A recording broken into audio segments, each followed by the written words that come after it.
The Lagos State government has directed that the relief camp in Igando area be opened to the more than 300 persons displaced by Sunday's pipeline fire.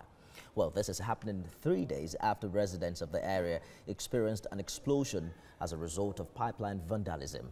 Olawakon visited the scene when the Ministry of Transport was evacuating all affected vehicles. Sad faces, worried countenance and sober mood as residents of Abule Egba watch personnel of the Lagos State Ministry of Transport clear the area of burnt trucks and other vehicles. I caught up with John Taiwo, a community leader. He took me to the remains of his house.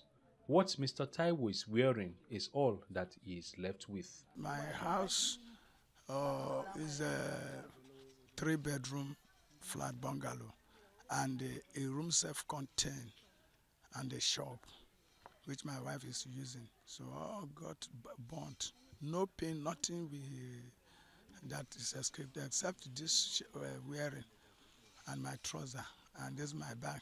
He says he had written several letters to both the federal and the state governments about the keg of gunpowder that they have been living on for years, but none yielded positive results. We wrote to the Ministry of Environment, Lagos State, to evacuate all the trailers or the vehicles at the NMPC line. They were asking for logistic, 0.6 million. Where will we get all this money? Anything, I don't have anything again. Taiwo Odugbesan's story is also pathetic. She's practically left with nothing. This cloth I'm putting on now is one of my sisters that bring it for me. Bra, pants, everything. I could not take anything out of the house.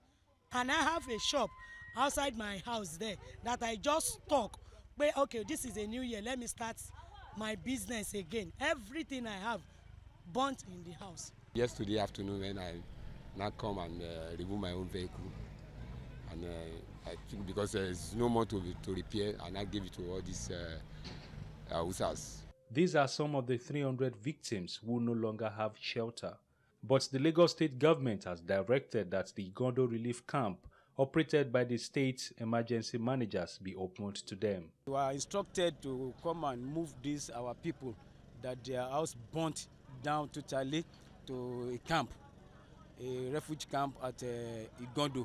And we have promised them that we are moving them today. That's why you can see them behind us. We are still expecting much more of our vehicle to convey them to the camp that we have promised them by the state and the local government.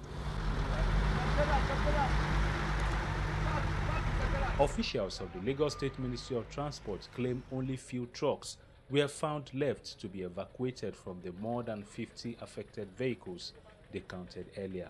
As these affected trailers are being moved from the scene of the explosion to Alausa, it is expected that more work is done to ensure that this dastardly act of pipeline vandalism is put to an end.